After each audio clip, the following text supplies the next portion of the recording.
Hi there, it's me, Tori D, and today we're going to be talking through an update on my 2023 financial goals. So this is about the third time I've tried to film this video. The first time I tried to film it as a face-to-face video and I looked like crap, my hair was awful. The second time, my dog was going crazy, he wouldn't stop barking, and then the third time, my neighbor decided to mow his grass, even though it's dark outside. So that's where we're at today. So if I seem a little bit more low energy than usual, that's why, and I apologize. But what I want to do to start with is just go through my financial goals that I set at the beginning of this year. I know we're kind of in a weird time. It's not necessarily like the beginning of a new quarter. It's not any significant kind of date to me. It's not like it's my birthday or anything like that. But I really feel like I've been making some good progress and we're only a third of the way through the year. So I really wanted to be able to share that with all of you. So my first goal that I wanted for 2023 was to end the year with 15% of my paycheck going towards my investments. And I consider my investments my employer-sponsored retirement account, my 401k, my self-sponsored Roth IRA that I host through Fidelity, and then my kind of fun brokerage amount that I also host through Fidelity. I have not put any money towards that. Spoiler alert, regular brokerage. I've really been looking at my tax advantaged accounts for the majority of this year. So the first thing on my list is kind of the biggest chunk of my investments. So at the beginning of the year, I received a raise and I put 1% of that raise towards my retirement contribution immediately. So that upped it from 10% of my pay up to 11%. And that's what I've been contributing all calendar year already. So we're coming up on 4 months worth of that. The thing I also want to point out, I don't have it listed here, but I also contribute 15% of my bonus pay towards my retirement account as well. So 11% of my regular kind of bi-weekly pay goes towards my retirement accounts through work, but 15% of my bonus paychecks go towards that. Because for me, it's money I wasn't expecting anyway, so I really won't miss that extra 4%. So that's kind of why I do it that way. Then starting at the end of April, since I am now within my first year, I have finished my first year at my company, I am able to receive a 4% employer match to my retirement account. So that alone actually takes me up to that 15% of my paycheck. But I also am contributing to my Roth account kind of on the side. So I did the calculations and I think it's technically like 4.2 or 3% of my pre-tax income is going towards my Roth contributions every month. So at the beginning of the year, I didn't think I would be doing that, but I kind of decided it was more important for me to contribute that money early and on an ongoing basis to do some dollar cost averaging there, just kind of, time in the market versus timing the market. And I figured that was an amount of money that I could bear to be without every month. So it's just kind of in my regular budgeting set aside every month. My next goal that I had was to pay for all of my vacations for the year in cash. So I already have gone on my vacation for February. It was great. I have a vacation in May coming up with a friend that's already paid for, a vacation with my mom in September that all the money is set aside for. And then the final one was a trip I am taking with my dad to New York City that will be happening in 2024. And at the time of recording this, it is not finished. It is not fully funded yet, but by the time you probably see this, it will be. Kind of depends on how much my bonus paycheck is and how much of that I'll be able to allocate towards that goal. But basically, those 3 vacations I had originally planned for have all been saved for or paid for, and then the next one is basically ready to go as well. I also succeeded in replenishing my emergency fund. I think it had been sitting around like $2,000 at the start of the year. It's up to $5,000, which is where it's going to stay for a little while until I get some of my other goals out of the way. And then after that, I'm going to be bumping it up probably to a $10,000 emergency fund in a high yield savings account. I also have filled up my dissertation fund. So long story short, once my coursework, once my doctoral dissertation is done, I will owe approximately $4,000 out of pocket after my employer tuition reimbursement and all of those sorts of things. So I want to have that money set aside so then I can pay and kind of absorb the cost of those credits as I go throughout the year. That has also already been funded. So that's awesome. Again, we're in April and pretty much these first 4 goals, so the investment amount, the vacations, the emergency fund, and the dissertation fund have all already been accomplished, which is awesome. The one that hasn't already been accomplished is ending the year making $100 from side hustles. I have made $8 from this YouTube channel, basically through someone using my YNAB link and subscribing. So I basically got a month free of my own YNAB, which means I didn't actually earn $8. I just saved $8 later down the line, but that's fine. Just kind of getting started and enjoying the process. So I think one of the things I honestly may have to do in May is kind of reevaluate these financial goals, because basically all of these first ones are done. So I really may need to evaluate and reevaluate those and kind of set some new goals, either starting in May or June, maybe that halfway point of the year. But my thing is, I've already completed these, so I might as well set some new goals ahead of time. There's really nothing that demands that I wait until the halfway point, other than kind of a nice round number, but who knows, I could set them in May and be satisfied with that. But I don't want to necessarily get complacent with my financial goals as the rest of the year moves forward, since I've already hit these. So we'll kind of see where that goes.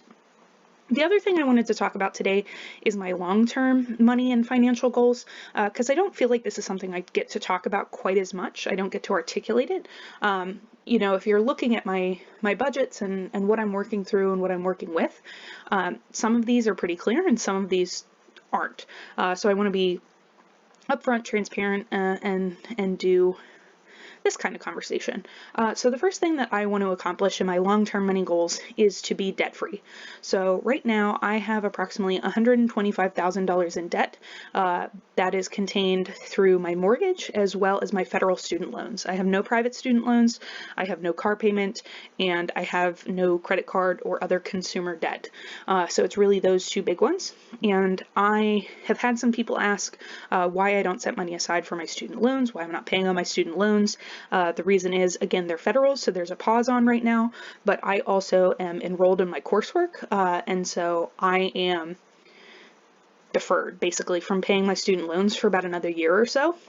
So I have time. And so what I'm doing instead is working on some of those other financial goals before that payment comes due. So the student loans, I'm just kind of waiting. Once those do come due, I kind of know approximately the monthly amount that will be due. So I want to make sure that I have that set aside. I know I already do. I have enough flex money right now that I could be paying them every month, but I want to be using that money right now to make other goals go further while they still can. Then with my mortgage, I think I've talked about this before, at least in the video where I announced that I had bought the house. I'll throw that up in the cards if you haven't seen that one, because I think I go into a little bit more detail kind of about the finances there. But basically, there's about $76,000 or so on the mortgage amount. With the mortgage and the escrow combined, it's about a $650 or so monthly payment, but I am paying more than that from the get-go.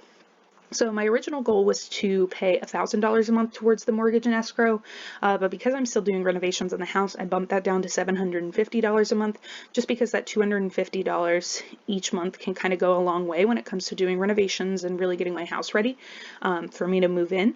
But once that happens, then that $250 at least will go back towards the mortgage. I had done some calculations that basically if I was paying $1,000 a month, I would pay the mortgage off in about 11 years instead of the 30 year that's on the mortgage. So basically I am treating it as if it is a 15-year mortgage max. So basically my goal is, once the renovations are done, once I've kind of done some of the purchasing for appliances and home goods and those sorts of things, to move that money that I've been kind of playing with in that space back up to my mortgage and have it at least $1,000, if not more. My mortgage is definitely, it sounds silly because so much financial advice talks about, oh, your mortgage is the thing you should never be paying ahead on. You shouldn't be paying your mortgage off early because you can invest that money. It can do so much better. It can do more things for you, blah, blah, blah. But I know for myself personally, I would not necessarily invest that money, so I would already be losing out on that. But also, my mortgage interest rate is not 2 or 3%. It is almost 7%. So since my mortgage amount is definitely higher than that 2 or 3% that folks tend to kind of default to when they're thinking about mortgages, I definitely want to pay it off early. None of my student loans are that high. I think technically I have one that's at 6%, and that's about $11,000. The rest that make up the $50,000 are all lower interest rates compared to that. So I don't necessarily worry about those right away when the mortgage amount is comparatively so large. The next thing on my long-term money goals is I would like to be able to cover all of my bills with supplemental income.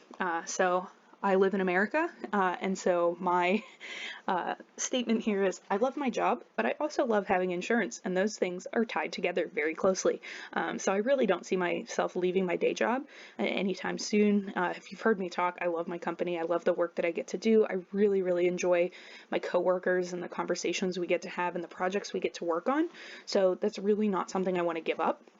But I would like all of my spending, so kind of starting with different required expenses as well as my fun goals to be coming from side hustles or supplemental income of some sort.